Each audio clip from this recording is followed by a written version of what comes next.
Angel. Ayan, 8-in-1 coffee. Ayan, and 21 grams siya. Stevia and natural sweetener, which is napakaganda talaga ng stevia, guys. And ayan, yung mga nasa likod. Manufactured in Antipolo City. Ayan, SBG Manufacturing Inc. yung gumawa sa kanya. And of course, ang maganda sa kanya, there you go. Ayan, meron siyang Garcinia, ang tawag doon, meron siyang Garcinia Cambogia, spirulina extract, mangosteen extract, malunggay extract, ginseng extract, stevia, instant coffee beans, non-dairy creamer. So, ang dami, di ba? So, ang ganda nito. Tignan natin kung ano naman yung lasa niya. In 3, 2, 1, Yan, so guys, what's up? Welcome back to our YouTube channel. So, for today's video nga po, tatry nga po nating inumin to. Ito yung Angel. Wait, nakikita niyo ba? Yan, Angel 8-in-1 coffee. Ayan, stevia. Ayan, natural sweetener. Meron nga siyang stevia. Which is, eto nga yung sinasabi nung doktor namin dati na maganda daw na sugar. Kasi, imbes na mapataas yung sugar nyo, hindi siya tataas yung sugar nyo. And with 21 grams nga daw ito. At kung babasahin nga po natin nasa likod, alam ko pinakita ko sa video to, tignan natin kung isisingit natin yon.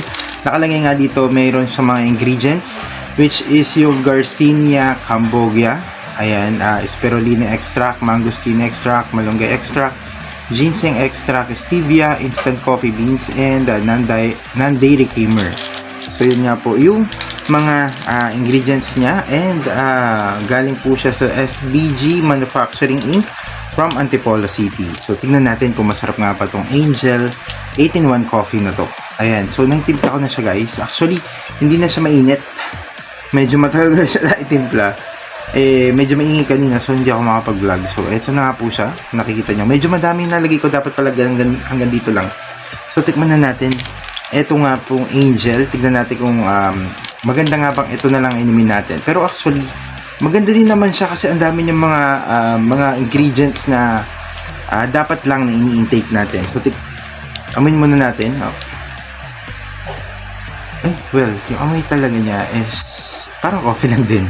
Parang natural coffee. Yung kulay niya is same lang din sa mga coffee natin with creamer. Pasensya na maingay yung aso Pero yun na nga. Tikman na natin, guys.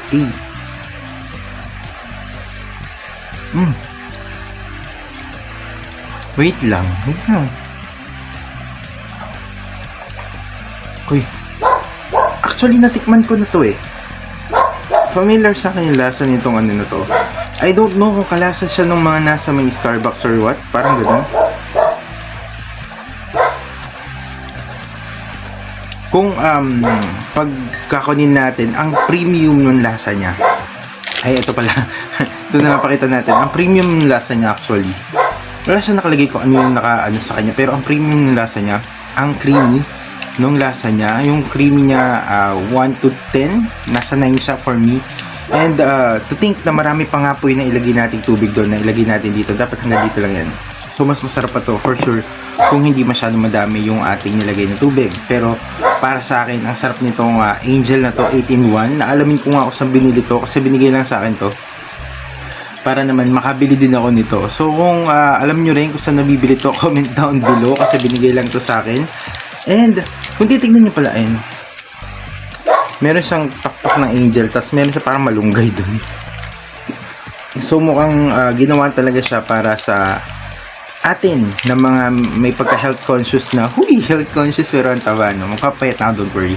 Pero yun na nga, ito nga po yung Angels 8-in-1 coffee. So, hahanapin ko talaga ako sa nabibili to kasi masarap talaga siya. Kahit mag-price to ng 100 plus sa, ilan ba yung ano siguro nito? Siguro, mga nasa 10 sachet ito siguro pag binili nyo. Kasi itsura niya mukha siyang nakalagay sa box. Ganun. Pero, bango na. Bango din talaga siya. Amoy pa lang niya, amoy creamy na talaga. Yung packaging niya gusto ko. Meron siyang, may isa pang ganito inumin ko kasi hahanapin ko pa yun. Medyo kulitim yung dito niya. Hindi ko alam kung nilasa nun. Patry din natin yung one day. Pero yun na hanggang dito na lang muna siguro kasi napakaingay ng labas. Yeah, so hanggang dito muna. Pero para sa akin, 1 to 10, 9 to. Ayan, magtira lang tayo ng isa kasi huwag natin i-perfect. Pero para sa akin, sobrang Gusto ko ulit itong makainom nito. Ayan. Kung natikman nyo na po to, comment down below. And para sa ating lahat, cheers! Bye-bye!